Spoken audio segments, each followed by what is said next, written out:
The key to speaking well, the key to excellent communications is preparation.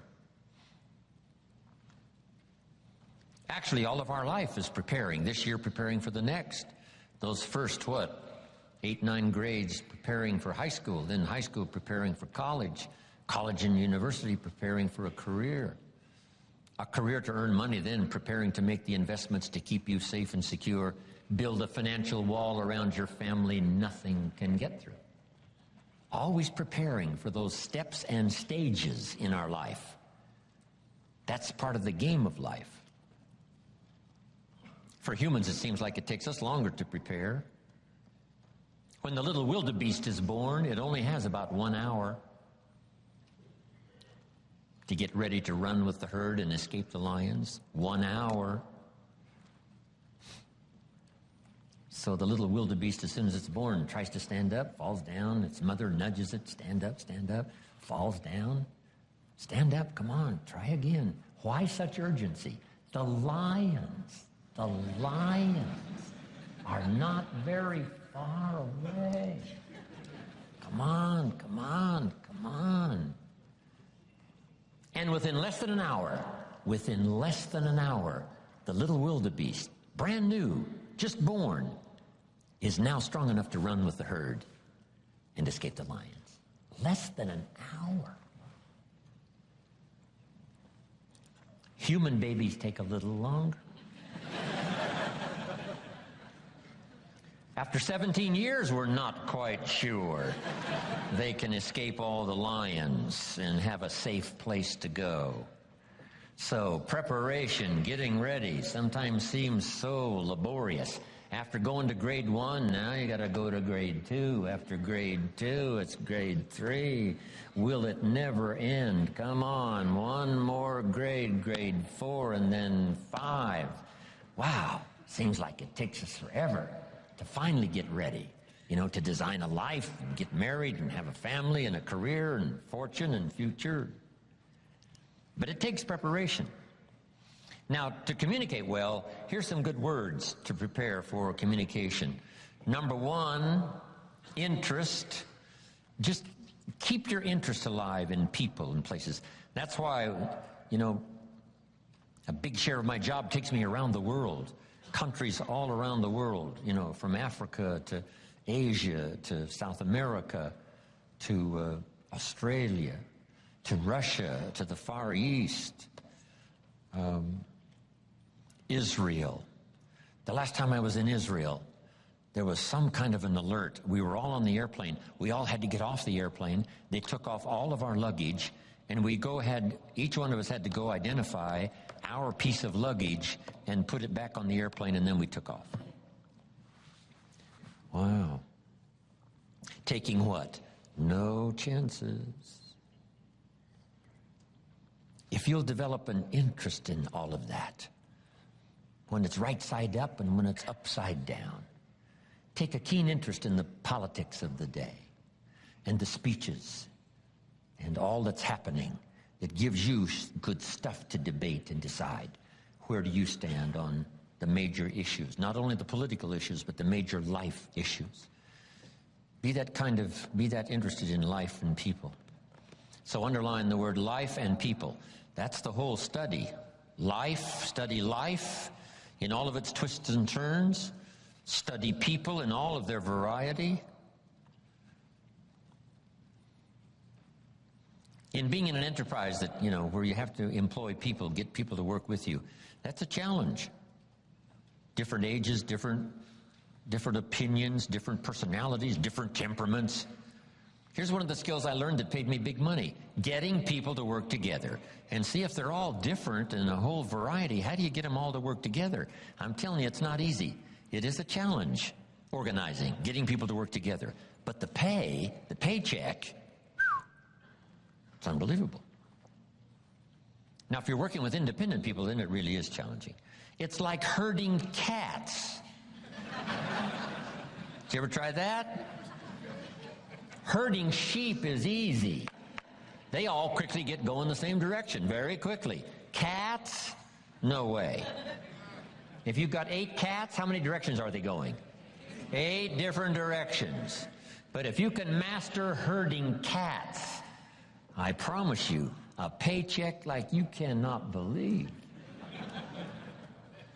Here's what's interesting about people. The ones who should do it the most are inclined the least. How come they can't see it? I don't know. I can see it. They can't see it. Maybe right now they're not supposed to see it. That's the best I said. Sometimes you just got to take the easier way out. I don't know. That's an easier way out than to try to explain it all. That's just the way it is. Somebody you thought was going to stay, they leave. Here's what you have to learn to say. Isn't that interesting? Wow. And somebody that you thought was going to leave, what? They stay, and you say, I wouldn't have thought that in 100 years.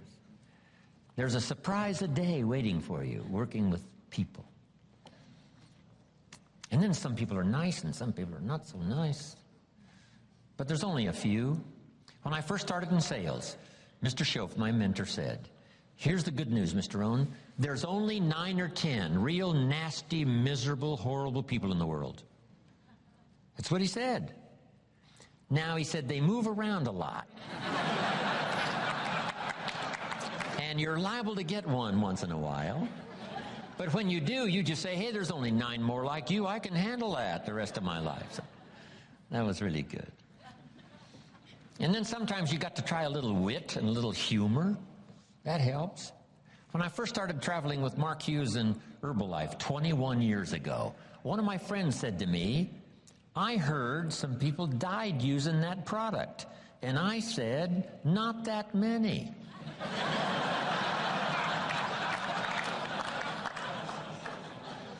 Now, it was a silly comment that he made, so I had to think up a silly answer. You can't give an honest answer, a good answer to a silly comment. I said, I understand as long as the deaths are under 100 a month, they get to keep selling the product. And if the numbers go over 100, they have to come in for a review. Now, that was all silly nonsense, but he deserved it, right? His silly comment. I don't know, use a little humor.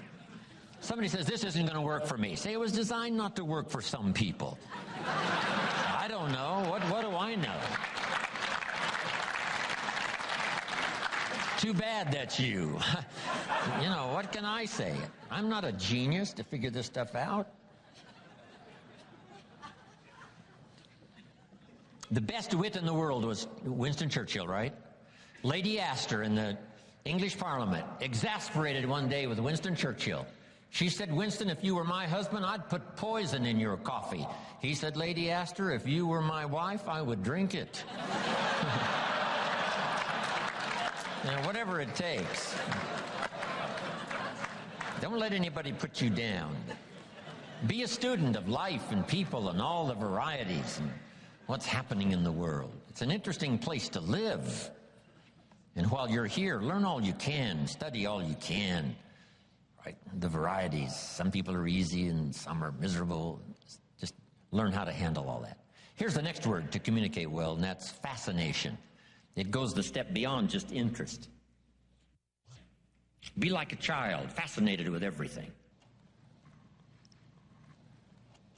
Next, sensitivity. Trying to understand where people are, where they're coming from, the position they might be in at the moment. Trying to understand, a night visits us all after days, and some winters are tough, and some people are having tough times. Be sensitive to all that. Next is simply knowledge. Just gather every idea you can that makes you a better communicator. I came up with this. Back in those early days when I was talking to service clubs and, once in a while a high school class and a college class and making those little speeches, I come up with this little speech. Here it is. I'll give you the notes on it. It's called The 4 Ifs That Make Life Worthwhile. The 4 ifs. And if you're looking to make a little speech, these notes might serve you well. Here was the first if. Life is worthwhile if you learn. You got to know. You got to have the information. When I talk to the kids in school, that's what I say. Get the information while you're here. What you're going to do with it, that's up to you. Throw it all away, that's up to you. Just use a little of it, that's up to you. But while you're here, get it all. Right? There's nothing worse than being stupid. Being broke is bad, but being stupid is really bad. So get the information. What's really, really bad is being broke and stupid. Nothing worse than that. Unless you're sick. That would do it. Sick, broken, stupid. That's about as far as you can fall, unless you're ugly.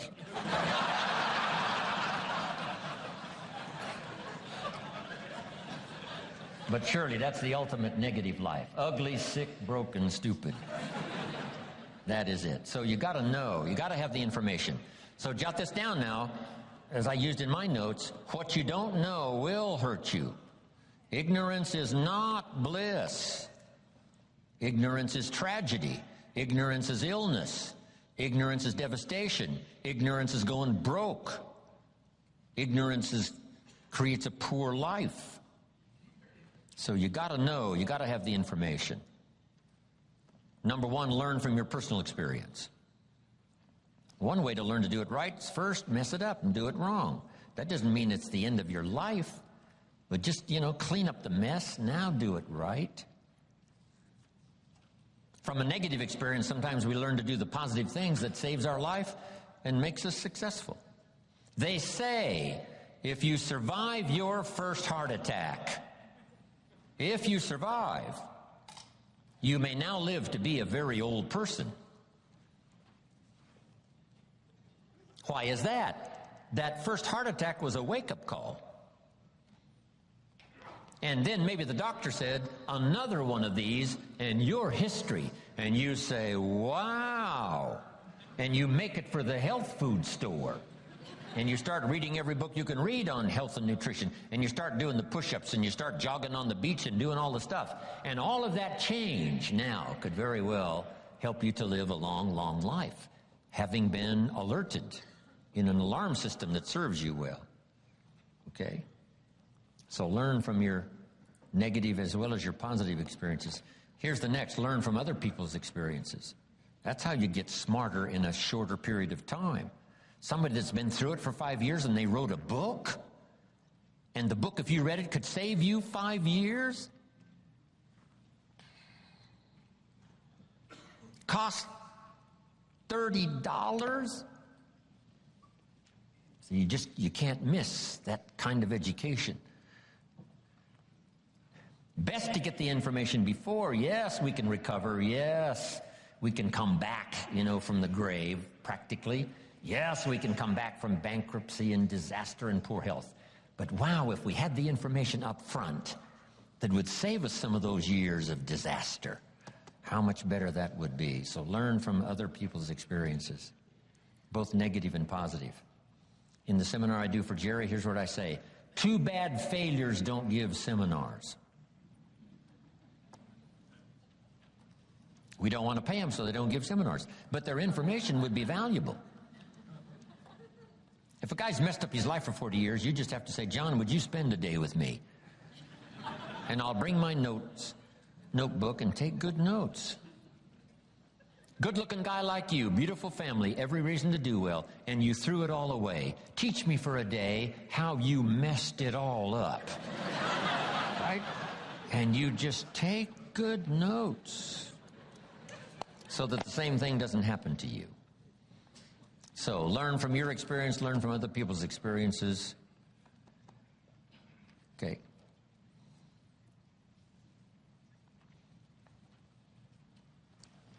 If you learn, life is worthwhile.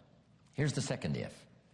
If you try, you got to now try something from what you've learned. We've talked about that now earlier. Take action. You never know. My father said you never know until you try. If we put the bar up 2 feet and ask the kids to jump over the bar 2 feet high, what will the kids say? Some will say, no, I can't. Some will say, easy. Some will say what? I don't know. So how are we going to find out? For everybody, you got to take a run at it and see if you can jump the 2 feet. So you got to try it to see. Who knows? You don't know. What if you tried and knocked the bar down? Does that mean you cannot jump 2 feet? No. You try it, what? Again. Then somebody shows you a little technique, right? Leave the ground a little earlier. Okay. First thing you know, 2 feet is easy, when before you couldn't or didn't think you could. So you got to try it. Giving speeches and doing talks. Age 25, I stand up to give my first little training. My mind sat back down.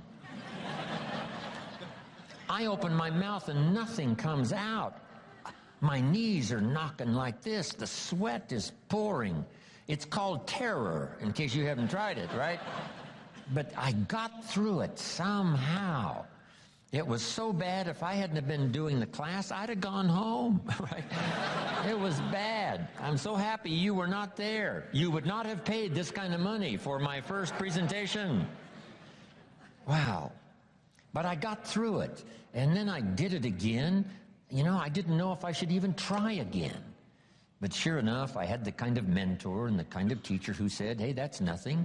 You know, what if you go up to bat and you strike out? Does that mean it's over? I said, no, it's not over. It's just over for one time up at bat. And then another time and another time. Pretty soon you connect. And pretty soon you get good enough to do well. And then pretty soon you get good enough to win the game. And then pretty soon you get good enough to take home the trophy. So you just keep trying. The third if that makes life worthwhile is if you stay. You got to hang in there. Some people plant in the spring and leave in the summer. When it gets a little hot and a little uncomfortable, and it looks like the weeds are winning, and it looks like the bugs are having a feast, and you have a tendency to say, hey, I've had it with this. But the key is, if you want the harvest in the fall at harvest time, you've got to stay through the summer. Okay. Even if the harvest doesn't turn out to be good, you just see it through and then use that experience to do better planting in the spring come the next turnaround of seasons. So stay in there. If you're going to play the game, you got to stay until it's over. What if the team was, you were on the team and you guys were behind and you said, hey, we're so far behind, we're out of here. And you all walked off the court, right? We would run you out of town, probably. We wouldn't own you as the home team. Say, I'm behind, so I'm out of here. No, you stay until what? It's over. We're not talking about a lifetime now. We're just talking about this game. If you're in it, stay till it's over. Who are these people who leave as spectators before the game is over? Because their team is behind. Our team is behind, we're out of here. What if the team said that? Who are these people that walk, you know, push and shove, spill popcorn and Coke down your neck, leaving early? Who are these people? They're the ones that are saying, we're going to beat the traffic. Oh, that's one of the greatest skills on earth, is beating the traffic, leaving your team that's behind to fend for themselves. Goodbye, we're out of here, we're gone. No. If you sign up for the game, you don't have to go to every game. But the one you sign up, you stay. Right? You don't have to do everything every time, but when you start it, see it through. See the seasons through. Then you don't have to plant anymore if you don't want to. But when you do sign up, go the distance. Here's a guy who builds a foundation and then he walks off and leaves it. Puts up no walls, no roof, doesn't finish anything. He's got these foundations scattered all across the country. Foundations. I asked a friend of mine, I said, Jim, what are you good at? He said, starting over. That's my specialty, right? Hey, if it doesn't work, I don't stay long. No, come on. See it through. Life is worthwhile if you stay. Hang in there. Next, life is worthwhile if you care. And for my little talk for the service clubs, here's how I wound it up. If you care at all, you'll get some results. If you care enough, you can get extraordinary results. If you just care at all, you'll get some. But if you really cultivate your caring character and care enough, you can have such extraordinary returns from productivity, activity, things you're doing underway. Okay. Have something good to say. Here's the next one. Under communication. Now we must learn to say it well. Once you've got something, now you can't mumble. If you've got something good to say, you can't mumble. Right? It's got to be clear, or no matter how good the message is that you've got to deliver, how good the instructions, how good the ideas, no matter how good they are, if you don't deliver them well, now the power is lost and the opportunity is lost. So number one is to have something good to say, and number two is to say it well. Here's what will help you to say it well. Make this list. Number one, sincerity. If a message is delivered with sincerity, see, that makes all the difference. If the speaker is sincere, if the father is sincere, if the mother is sincere, see, that's captivating for the children. If the friend is sincere, even covering a delicate subject for us of some changes we probably should make, if they're sincere, see, we will give them room.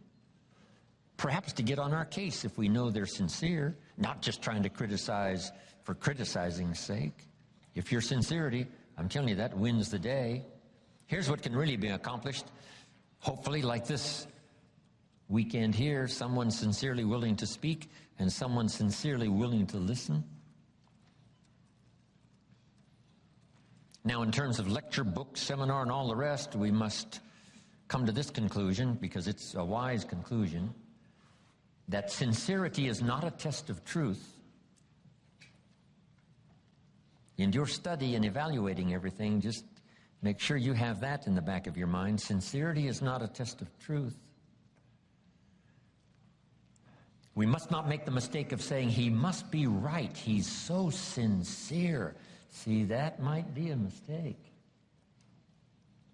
Why is that? Here's why. It's possible to be sincerely wrong. So sincerity is not a test of truth. Here's the only test of truth. Truth. Truth is the only test of truth, not sincerity. We hope someone will be both truthful and sincere, but we don't mistake sincerity for truth. Here's next. Repetition. To get better at something, you just have to go do it. Go do it.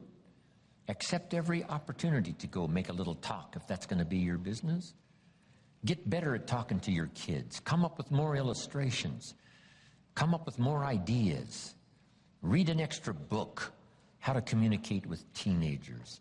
So you'll have something a little better to say. And then just practice it. Get good at it. Get better at it. Right? I was clumsy when I started. Now the words flow a little easier. I still struggle with the language, trying to make it clear, but it's easier now. Repetition has helped me to do that. Here's what's next. In good communication, saying it well, brevity. Right? Don't take too long to say it if you can say it in shorter sentences and shorter time.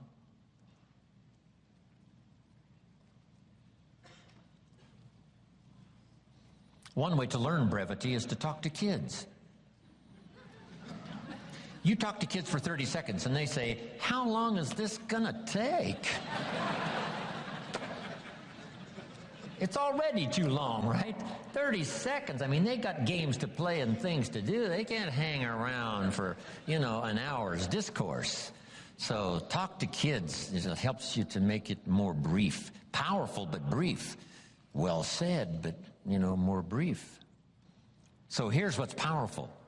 And you can talk less and even be more effective in this personal development area. The stronger you become and the wiser you become, the more caring you become, it shows in your language and your manner. The texture of your communication changes and reaches where it couldn't reach before. It strikes the heart where it didn't strike before. That's the key here. Next, style. Now you've got to develop your own style. You can be a student of style. There's about a dozen people that I know over the years that if you knew those dozen, you'd say, hey, you know, a little bit of each of them appears in Jim Rohn's style, which is probably true. Not copying any one person, but I like the way the person said it this way. I like the person's gestures, because I used to be a little too stiff without, you know, gestures. Frank Sinatra was the best, not for only his lyrics and his phrasing and his style, but his gestures. His gestures. They were captivating. They were part of his persona.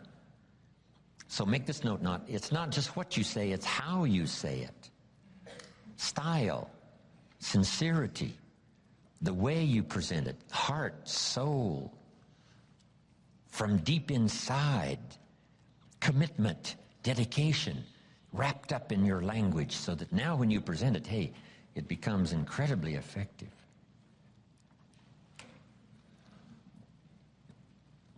Next is vocabulary. The better your vocabulary, the better you can share ideas that are meaningful, find words now to use that you couldn't use before. Interesting story on vocabulary. Some friends of mine took a survey among prisoners many, many years ago. Some rehabilitation program they were working on for prisoners. They weren't looking for this, but here's what they found. There's definitely a connection between vocabulary and behavior. And here's what they discovered. The more limited the vocabulary, the more tendency to poor behavior. Isn't that interesting? And when you think about it for a while, you can say, well, I can see where that would be. If you were very limited in your ability to comprehend because you had such a small vocabulary, that no matter what someone said, it would still be confusing. No matter what they said, it still might not make sense. They said it clear, but you couldn't see it. And sometimes that's because the vocabulary is so limited that it doesn't have the ability to register the scene on the screen of your consciousness. What if you could only see the world through this little tiny hole? You would be inclined to say, the world is like this. And all of us would say, no, the world is like this. This person would say, no, it's like this. How come they keep insisting the world is like this? Because that's all they can see. They're limited in the scope of their ability to widen their perception about life and what's going on and what's happening simply because they don't have the vocabulary to understand. So they started working on vocabulary. And immediately, behavior started to change. Being able to see, being able to comprehend. Oh, now I see. Oh, now I understand the reason why. And as your education increases, that should be one of the major purposes for education, is to help you see things you couldn't see before. Comprehend what you couldn't comprehend before. See a future you couldn't see before. See beyond tomorrow you couldn't see before. See, that's a gift. Vocabulary. So keep working on your vocabulary.